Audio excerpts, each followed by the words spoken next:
सुप्रभात बच्चों। आज हम सेंट लॉरेंस स्कूल के प्रांगण में वीडियोग्राफिक सेशन के अंतर्गत सेकेंड टर्म यानी फाइनल कोर्स की तरफ बढ़ रहे हैं और उसका जो पहला पाठ है और पुस्तक के आधार पर 9वां पाठ है नींव की ईंट। इस पाठ का आज हम लोग अध्ययन करेंगे और इसके बारे में जानेंगे। ये पाठ व्याख्यात्मक है और इस पाठ का संबंध स्वतंत्रता संग्राम में बलिदान हुए बलिदानियों से है। इसको लेखक ने बड़े ही प्रतीकात्मक ढंग से प्रस्तुत करने का प्रयास किया है। श्री राम वृक्ष बेनीपुरी जी ने इस पाठ के माध्यम से उन अज्ञात बलिदानियों के बारे में बताने का प्रयास किया है जो कि इतिहास में स्थान नहीं पा पाए। तो उन बलिदानियों को उन्होंने नींव की ईंट के माध्यम से बताने का प्रयास किया है कि जो मकान जिस प्रकार से एक बनता है तो उसकी जो नींव होती है, उसका जो बेस होता है, उसमें जो पहली ईंट होती है वह ईंट ही सबसे महत्वपूर्ण है। ठीक उसी प्रकार स्वतंत्रता संग्राम में जो बलिदानी हुए उनमें से जिसने अपना पहला बलिदान किया उसका बलिदान सबसे महत्वपूर्ण है। आइए अब इस पाठ के अंतर्गत हम जानते हैं कि लेखक राम वृक्ष बेनीपुरी जी क्या कहना चाह रहे हैं। तो पाठ की शुरुआत करते हैं। वह जो चमकीली सुंदर सुघड़ सी इमारत है वह किस पर टिकी है? इसके कंगूरों को आप देख सकते हैं। क्या कभी आपने इसकी नींव की ओर ध्यान दिया है? तो बच्चों, यहां एक बात जानना जरूरी है। यह कंगूरा क्या होता है? किसी भी अच्छे भवन, किसी भी अच्छी इमारत का जो उच्च शिखर होता है उसको हम कंगूरा बोलते हैं। और नींव क्या है? उसका बेस, उसका आधार, जिस पर कि वह भवन या इमारत टिकी हुई है। तो कोई भी भवन देखने में बड़ा सुंदर लगता है, बहुत ही अच्छा लगता है, लेकिन वास्तविकता में उसकी सुंदरता का जो आधार है वह एक ईंट होती है। और वह कहाँ होती है? तो वह एक जो बेस बनाया जाता है, जो आधार बनाया जाता है, जो नींव बनाई जाती है, उस नींव में रखी जाती है। यदि यह ईंट ना हो, यदि इस ईंट की ही शुरुआत ना हो तो इमारत कैसे टिकेगी? और यदि इस ईंट को हटा दिया जाए किसी प्रकार से, वैसे तो ऐसा संभव नहीं है, लेकिन अगर इस ईंट को किसी तरह हटा दिया जाए तो आप समझ लीजिए कि इमारत कमजोर हो जाएगी और ढह सकती है। ठीक इसी प्रकार हमारे देश में कई ऐसे बलिदानी हुए हैं जिन्होंने बलिदान किया, बलिदान की शुरुआत की और उस शुरुआत के माध्यम से उन्होंने एक भावना, एक देश प्रेम की जो लौ होती है उसको प्रज्वलित किया, जलाया। यदि पहला बलिदानी व्यक्ति अपने बलिदान से मुकर जाता, मना कर देता, मैं नहीं बलिदान होता, मेरा जीवन है, मैं क्यों बलिदान करूं, तो क्या होता? तो जाहिर सी बात है फिर उसको मुकरते देखकर अन्य भी सोचते जब ये नहीं कर रहा तो मैं ही क्यों करूं। क्योंकि उस परिस्थिति में किसी एक पहले व्यक्ति ने अपना बलिदान दिया और उस बलिदान को उसने इस भावना से भी दिया होगा कि मुझे देखकर मेरे जैसे हजारों लाखों आएंगे। और वास्तविकता में उसकी ये भावना सत्य सिद्ध हुई और लाखों बलिदानियों ने अपना बलिदान दिया। वास्तविकता में छात्रों, मैं आपको बताना चाहूंगा कि हमारे जो देश की स्वतंत्रता हमको प्राप्त हुई है, क्या सिर्फ 4-5 गिने चुने नाम है, बस यही है? नहीं। अगर आप आंकड़ों पर जाएं तो 11 लाख लगभग आदमी ऐसे थे जिन्होंने अपना बलिदान दिया। 1 मिलियन से भी ज्यादा, आप सोच सकते हो। तो ये जो बलिदान हुए, इनमें से आपको कितनों का नाम पता है? आप जानते होंगे महात्मा गांधी, पंडित जवाहरलाल नेहरू, सुभाष चंद्र बोस, चंद्रशेखर आजाद, पंडित राम प्रसाद बिस्मिल, अशफाक उल्लाह खां, वीर सावरकर या लाला लाजपत राय, बाल गंगाधर तिलक, भगत सिंह, राजगुरु, सुखदेव इत्यादि, बस थोड़े से नाम गिने चुने, लेकिन मैंने बताया ना लाखों लोग, ये आंकड़े की बात बता रहा हूं। तो वही बात यहां लेखक कह रहा है। लेखक के कहने का तात्पर्य है, लेखक अपनी व्याख्या में वही बताना चाह रहा है कि बलिदान सिर्फ गिने चुने लोगों का नहीं है जिन्होंने इतिहास में स्थान पा लिया, इतिहास में उनका नाम है, इसका मतलब यह नहीं कि सिर्फ उन्होंने ही बलिदान दिया, नहीं, लाखों लोग मारे गए। उदाहरण मैं इस बात से भी दे सकता हूं कि अमृतसर वाला जो जलियांवाला बाग हत्याकांड हुआ था, उसमें ही अकेले 2 लाख से ज्यादा लोग मारे गए थे। आप सोचो, निहत्थे लोगों पर गोली चला दी और उन्होंने अपना बलिदान दिया। क्या आपको उनके नाम पता है? नहीं पता होंगे।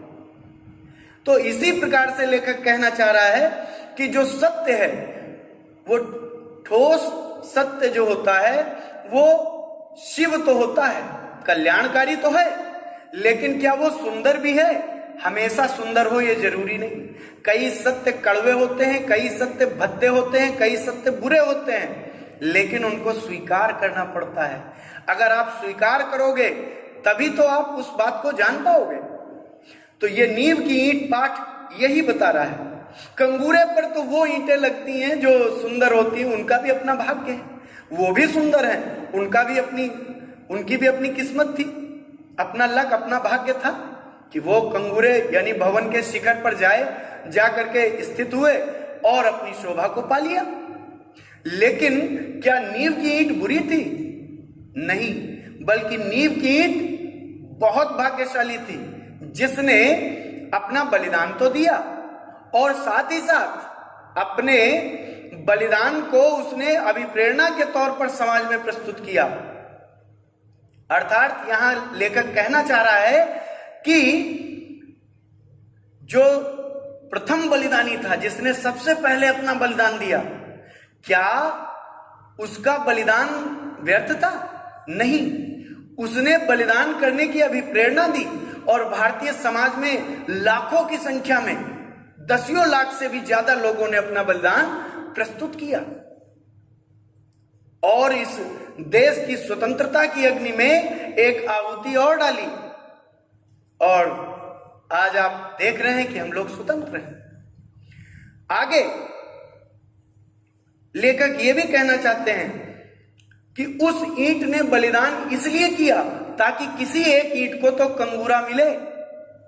बात यहां पर अगर समझी जाए तो स्वतंत्रता के परिप्रेक्ष्य में यदि हम एक भवन की बात करें कि एक स्वतंत्रता रूपी भवन था, तो उसमें कुछ लोग शिखर पर हैं, आखिर उसने ऐसा क्यों किया?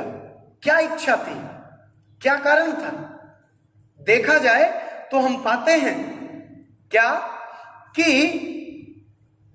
अगर वह पहला व्यक्ति बलिदान न करता तो संभवतः आज हम सभी उस स्वतंत्रता की स्थिति में बिल्कुल भी न उपस्थित होते, बल्कि हम लोग तो आज भी गुलामों की तरह जी रहे होते।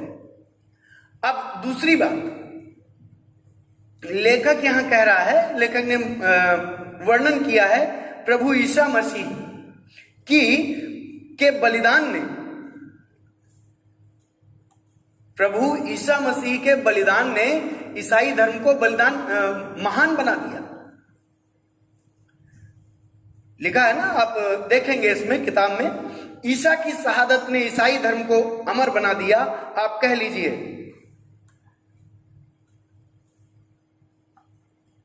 ये लेखक कह रहा है, यानी लेखक के अनुसार आप कह सकते हो कि प्रभु ईसा मसीह ने सबसे पहले अपना बलिदान दिया और ईसाई धर्म को अमर बना दिया। लेकिन दूसरी बार लेखक कह रहा है कि उन्होंने इस धर्म के प्रचार में अपने को जिन्होंने अनाम उत्सर्ग कर दिया, उनका भी बलिदान है। उन्होंने भी अपने आप को क्या किया? उत्सर्ग कर दिया। किसके पद पर? प्रभु ईसा मसीह के पद पर। और उनके बलिदानों के कारण भी इस धर्म की महानता बनी हुई है। यानी प्रभु ही नहीं, उनके अनुयायी भी इस बलिदान में हकदार थे और उन्होंने अपना बलिदान किया। यही बात लेखक कहना चाह रहा है कि कोई बलिदान इकलौता नहीं होता, कोई बलिदान इकलौता नहीं होता, बल्कि उस बलिदान के पीछे बलिदानों की एक श्रृंखला होती है। सैक्रिफाइस अकेला नहीं होता, सैक्रिफाइस की एक सीरीज होती है और वो जो श्रृंखला होती है वही उस बलिदान के उद्देश्य को पूरा करने में एक हवन की तरह प्रज्वलित होती है। ये ध्यान रखिएगा, बस यही एक बात है जो लेखक कहना चाह रहा है। उसके बाद लेखक फिर बात अपनी जो जिस पर उसने पूरा ये निबंध, ये ऐसे ये प्रस्ताव या आप कह सकते हो अपना विचारात्मक गद्य प्रस्तुत किया है, सबसे अंत में वो अपने विचार को प्रस्तुत करता है कि आखिर उसने ये सब पाठ क्यों समझाया। तो वो बता रहा है कि स्वतंत्रता के इतिहास में कईयों ने अपना नाम पा लिया, लेकिन कुछ ऐसे हैं जिन्होंने इस इतिहास में अपना नाम तो दूर अस्तित्व तक खो दिया है। अगर आप पूरे भारतवर्ष में घूमे लेखक के अनुसार, तो देश का कोई कोना ऐसा नहीं है जिसमें ऐसे बलिदानी, दधीच का मतलब, दधीच एक ऋषि हुए हैं बच्चों, जिनसे देवताओं ने उनकी अस्थियां मांगी थी। उन्हीं का बलिदान का जो है वर्णन प्रतीक रूप में लेखक ने किया है। तो दधीच, वो एक कहानी है, मैं आपको बता देता हूं शॉर्ट में, कि दधीच जो थे तो उनसे देवताओं ने कहा कि एक राक्षस है, उसको मारना है और वो आपकी अस्थियों से मर सकता है। तो उन ऋषि ने हंसते हंसते कहा कि चलो ठीक है, मैं अस्थियों का बलिदान कर दूंगा, लेकिन मेरी खाल गाय के अतिरिक्त कोई जो है उसे काट ही नहीं सकता, तो आप मेरे शरीर पर नमक लगाते जाइए, गाय उसको चाटती जाएंगी, तभी आपको मेरी अस्थियां, मेरी हड्डियां प्राप्त हो सकती हैं, वरना आप मेरी खाल को किसी भी अस्त्र शस्त्र से, चाकू तलवार से काट ही नहीं पाओगे। तो देवताओं ने नमक डाला और चुपड़ते गए। उन्होंने उस नमक के दर्द को भी महसूस किया, कितनी जलन होती है अगर घाव पे नमक लग जाए। और सोचो, उन्होंने तो अपना पूरा प्राण दे दिए नमक डलवाते डलवाते, और उन अस्थियों से एक अस्त्र बनाया गया। बनाए तो 3.5 अस्त्र गए थे, लेकिन जो मुख्य है कथानक वो मैं आपको स्पष्ट बता रहा हूं। तो इंद्र को एक वज्र मिला उससे, और उस वज्र से वृत्तासुर नामक एक बड़े राक्षस का वध किया गया था। उसी कहानी का दृष्टांत यहां पर लेखक दे रहा है कि देश के स्वतंत्रता संग्राम रूपी बलिदान, लड़ाई में, युद्ध में शायद ही देश का कोई ऐसा कोना हो जहां से 2-3 ऐसे व्यक्ति न मिले हो जिन्होंने अपना बलिदान कर दिया हो। यानी इस देश के कोने कोने में ऐसी जगह नहीं है जहां से बलिदानी ना आए हो जिन्होंने देश के लिए अपना बलिदान न किया हो।